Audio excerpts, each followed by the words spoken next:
Hello students, welcome to this video lecture. I'm Fasila KB, faculty of Department of Commerce, Tamil College of Advanced Studies, Autonomous, Nilambur.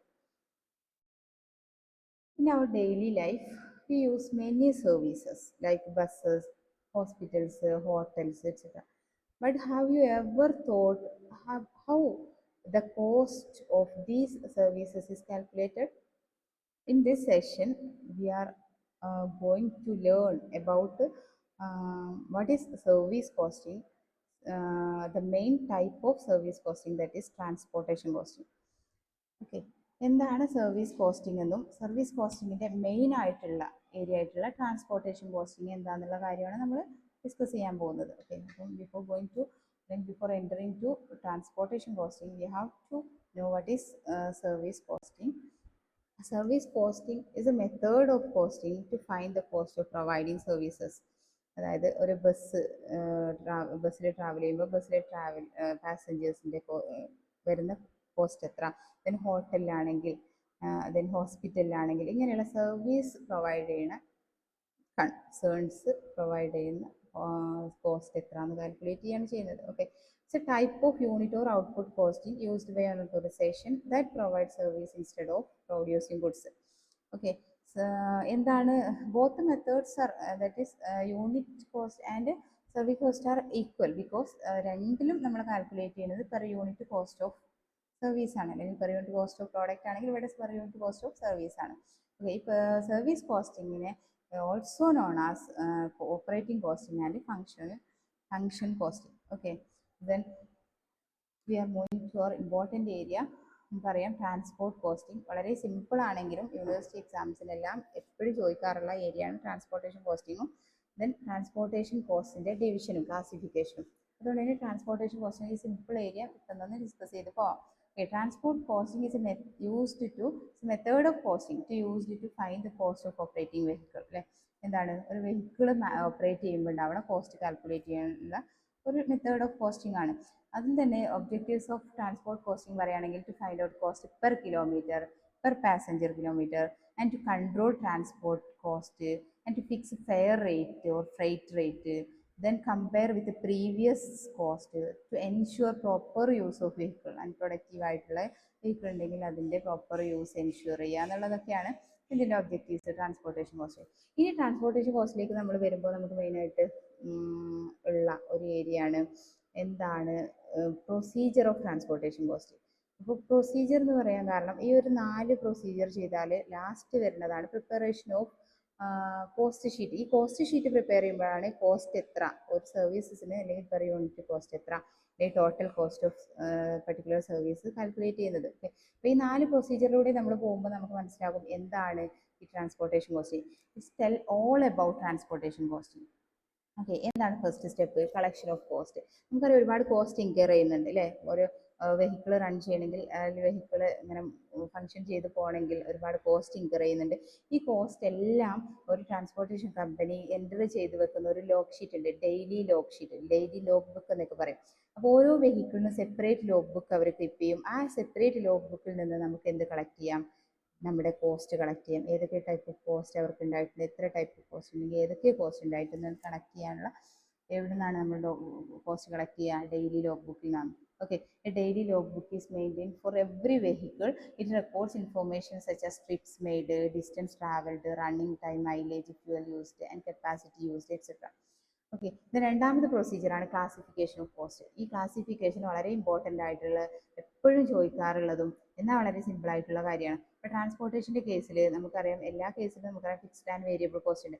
ട്രാൻസ്പോർട്ടേഷൻ്റെ കേസിൽ standing charge എന്താണെന്ന് എപ്പോഴും ചോദിക്കാറുള്ള question ആണ്. എന്താണ് standing charge? Fixed കോസ്റ്റിനെ തന്നെയാണ് നമ്മൾ ട്രാൻസ്പോർട്ടേഷൻ്റെ കേസിൽ standing charge എന്ന് പറയുന്നത്. എന്താണ് സ്റ്റാൻഡിങ് ചാർജ് എന്ന് പറഞ്ഞാൽ this cost do not depend on running of vehicle whether the vehicle is runs or not. ഈ കോസ്റ്റ് നമ്മൾ എന്തായാലും കൊടുക്കേണ്ടതാണ്. എക്സാമ്പിൾ പറയുകയാണെങ്കിൽ നമ്മുടെ licence, insurance, garage rent, etcetera.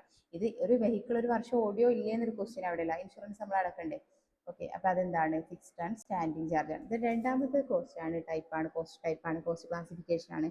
Maintenance charge. എന്തിനാണ് maintenance? To keep vehicle in good working condition അല്ലേ. നല്ലൊരു working കണ്ടീഷനിൽ നമ്മുടെ വെഹിക്കിളിനെ കൊണ്ടുപോകണമെങ്കിൽ നമ്മൾ ഇടയ്ക്കിടയ്ക്ക് അതിന് റിപ്പയർസ് റിന്യൂവൽസ് നടത്തേണ്ടി വരും, ദെൻ പെയിൻറ്റ് ചെയ്യേണ്ടി വരും, ദെൻ ഓവർ ഹോളിംഗ് ചെയ്യേണ്ടി വരും, ടയേഴ്സും ട്യൂബ്സ് മാറ്റേണ്ടി വരും അല്ലേ. ഇങ്ങനെയുള്ള ഈ മെയിൻ്റനൻസ് ചാർജ് പലപ്പോഴായിട്ട് നമുക്ക് പറയാൻ പറ്റുന്നത് അതൊരു സെമി വേരിയബിൾ ഇൻ നേച്ചർ ആണെന്നാണ്. ഓക്കെ, ഇനി മൂന്നാമത്തെ ഒരു classification running or operating charge എന്ന് പറയുന്നത്. ഈ റണ്ണിങ് ഓർ ഓപ്പറേറ്റിംഗ് ചാർജ് എന്ന് പറഞ്ഞാൽ പ്യുവർലി അല്ലെങ്കിൽ പക്ക ഒരു വേരിയബിൾ കോസ്റ്റ് ആണ്, പ്യുവർ വേരിയബിൾ കോസ്റ്റ് ആണ് റണ്ണിങ് ഓർ ഓപ്പറേറ്റിംഗ് വെഹിക്കിൾ എന്ന് പറയുന്നത്. അതെന്ന് പറയുന്നത് cost incurred while the vehicle is running. നമുക്കറിയാം, നമ്മളൊരു 10 കിലോമീറ്റർ ഒരു വണ്ടി കൊണ്ടുപോകുന്നതും ഒരു 100 കിലോമീറ്റർ വണ്ടി കൊണ്ടുപോകുന്നതും ഡീസൽ അല്ലെങ്കിൽ അതിന് വരുന്ന ഫ്യൂവലിലുള്ള മാറ്റം അതെന്താണ്, വേരിയബിൾ ആണ്. അത് നമ്മൾ കൂടുതൽ ട്രാവൽ ചെയ്യുന്നുണ്ടെങ്കിൽ കൂടുതൽ എക്സ്പെൻസ് അവിടെ ഇൻകർ ചെയ്തുകൊണ്ടിരിക്കും. കൂടുതൽ മെറ്റീരിയൽ വളരെ ദൂരോട്ട് കൊണ്ടുപോകുന്നുണ്ടെങ്കിൽ അവിടുത്തെ എക്സ്പെൻസ് കൂടിക്കൊണ്ടിരിക്കും. അപ്പോൾ അതാണ് എന്തെന്ന് പറയുന്നത്, വേരിയബിൾ ചാർജ് അല്ലെങ്കിൽ വേരിയബിൾ കോസ്റ്റ് എന്ന് പറയുന്നത്. ഈ 3 ക്ലാസിഫിക്കേഷൻ വളരെ ഇമ്പോർട്ടൻ്റ് ആണ് കേട്ടോ. ഓക്കെ, ഇതിന് മൂന്നാമത്തെ പ്രൊസീജിയർ ആണ് selection of appropriate cost unit. നമുക്കറിയാം, കോസ്റ്റ് യൂണിറ്റ് എന്ന് പറഞ്ഞാൽ എന്താ, standard way of measuring something ആണ് അല്ലേ. അതാണ് കോസ്റ്റ് യൂണിറ്റ് എന്ന് പറയുക. എക്സാമ്പിൾ പറയുകയാണെങ്കിൽ number of passengers, total kilometre എന്നൊക്കെ നമുക്ക് പറയാം.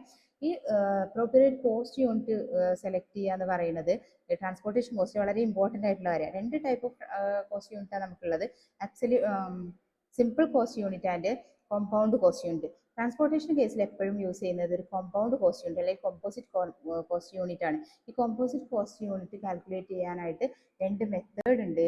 ആ 2 മെത്തേഡാണ് അബ്സല്യൂട്ട് കോസ്റ്റ് മെത്തേഡും കൊമേഴ്ഷ്യൽ കോസ്റ്റ് മെത്തേഡും. then അതിലേക്ക് ഞാൻ വരാം. എന്താണ് സിമ്പിൾ കോസ്റ്റ് യൂണിറ്റ് എന്ന് പറയാം, when only one unit is used which is called simple cost unit. Example പറയുകയാണെങ്കിൽ per passenger, per kilometre, per ton, per quintal, അങ്ങനെ ഏതെങ്കിലും ഒരു യൂണിറ്റ് ആണ് അവിടെ യൂസ് ചെയ്യുന്നുള്ളൂ.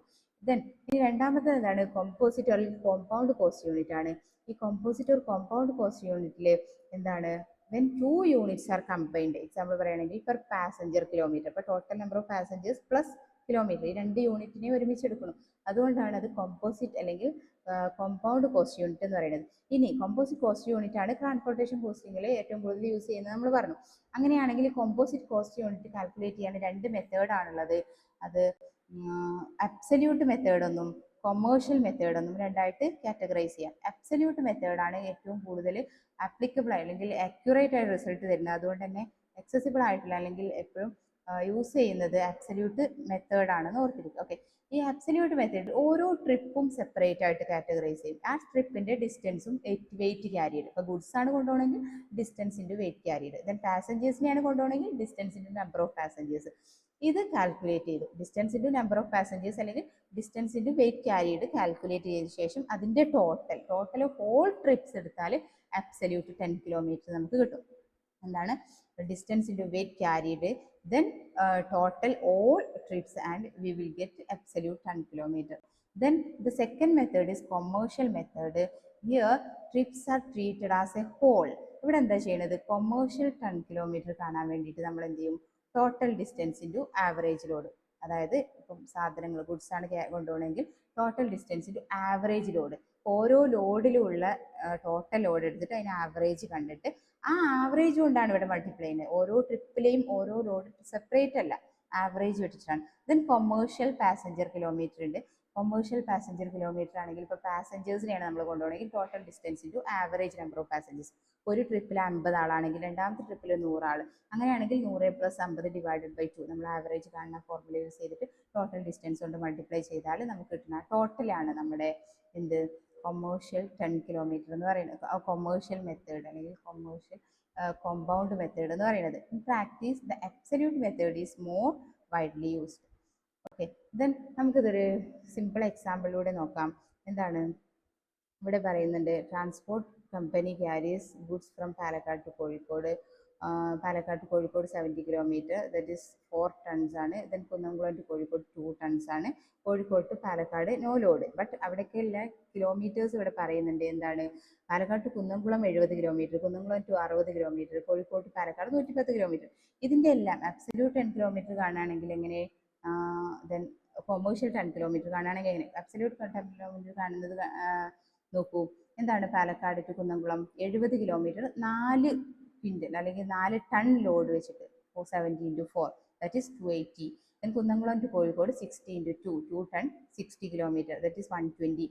Then Kozhikode to Palakkad return ആണ്. നമുക്കറിയാം അവിടെ ലോഡൊന്നും ഉണ്ടായിരുന്നില്ല, 110 കിലോമീറ്റേഴ്സ് മാത്രമാണ് എന്തെന്ന് പറയുന്നത് അവിടെ ട്രാവൽ ചെയ്തിട്ടുള്ള ഡിസ്റ്റൻസ് എന്ന് പറയുന്നത്. നോ ലോഡ്, അതുകൊണ്ട് തന്നെ 0.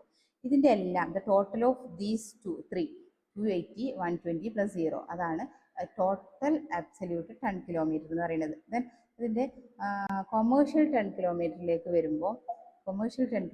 വരുമ്പോൾ ആവറേജ് ഓഫ് ദീസ് 3, ഏതാണ് ആവറേജ് ഓഫ് ദീസ് 3, അതായത് മൂന്നിൻ്റെയും ടോട്ടൽ ഡിസ്റ്റൻസ് ഇൻറ്റു ആവറേജ്. എത്രയാണ് ആവറേജ്? ഓരോ ലോഡും എത്ര? 4 ton, then 2 ton and 0 ton, 2 അതായത് 4 + 2 ഡിവൈഡഡ് ബൈ 3, അതായത് ആവറേജ് എന്താണ് 2, ആവറേജ് 2 കൊണ്ടാണ് ടോട്ടൽ ഡിസ്റ്റൻസിനെ മൾട്ടിപ്ലൈ ചെയ്തിട്ട് കിട്ടുന്നതാണ് എന്തെന്ന് പറയുന്നത് കൊമേഴ്ഷ്യൽ 10 കിലോമീറ്റർ. ഓക്കെ, ദെൻ നമ്മൾ നാലാമത്തെ സ്റ്റെപ്പിലേക്കാണ് വരുന്നത്, നാലാമത്തെ പ്രൊസീജിയറിലേക്കാണ്. Preparation of service cost sheet. നമ്മൾ കോസ്റ്റ് കളക്ട് ചെയ്തു, ആ കോസ്റ്റ് ക്ലാസിഫൈ ചെയ്തു, ഏത് കോസ്റ്റ് യൂണിറ്റിൽ മെഷർ ചെയ്യുന്നത് നമ്മൾ ഡിസൈഡ് ചെയ്തു. അതിനുശേഷം നമ്മൾ വരുന്നതാണ് preparation of service cost sheet.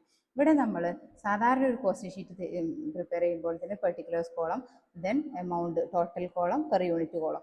ഈ പെർട്ടിക്കുലേഴ്സ് കോളത്തിൽ നമ്മൾ കാറ്റഗറൈസ് ചെയ്തിട്ടുള്ള ആ കോസ്റ്റിനെ കാറ്റഗറൈസ് ചെയ്ത് കൊടുക്കുക. സ്റ്റാൻഡിങ് ചാർജ് എന്നും മെയിൻ്റനൻസ് ചാർജ് എന്നും റണ്ണിങ് ചാർജിന് എക്സാമ്പിൾ കാണിച്ചിട്ട പോലെ സ്റ്റാൻഡിങ് ചാർജ് എന്താണ്? Example road tax, insurance, depreciation. Then അതിൻ്റെ ടോട്ടൽ കോസ്റ്റും ദെൻ അതിൻ്റെ പെർ യൂണിറ്റ് കോസ്റ്റും കാൽക്കുലേറ്റ് ചെയ്യുക. ദെൻ ടോട്ടൽ ഓഫ് വിച്ച്, അതെന്താണ്? ടോട്ടൽ കോസ്റ്റ് കിട്ടും. ടോട്ടൽ കോസ്റ്റ് ആണ് A+B+C.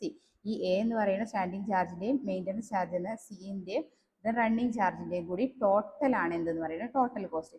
ഇനി കോസ്റ്റ് പെർ യൂണിറ്റ് കാണാൻ എന്താ ചെയ്യേണ്ടത്? ടോട്ടൽ കോസ്റ്റിനെ ടോട്ടൽ യൂണിറ്റ് കൊണ്ട് ഡിവൈഡ് ചെയ്താൽ നമുക്ക് എന്ത് കിട്ടും?